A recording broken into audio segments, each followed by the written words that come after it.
So the unattended death cleaning process is usually our most expensive service, and the reason being that there's many more steps to doing those services. But that also depends on the time of the year. Winter months where there's no flies, the costs come down.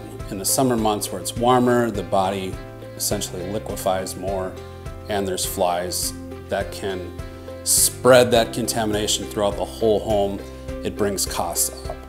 There's no direct answer as far as costs because it really depends on how much time we're spending, what materials we're cutting out. Does the structure release the odors, or do we have to spend a few days working on different treatments to release the odors? So there's just no direct answer for as far as cost, but essentially it comes down to how much time was used or spent, the materials we used, and how well the structure releases the odor.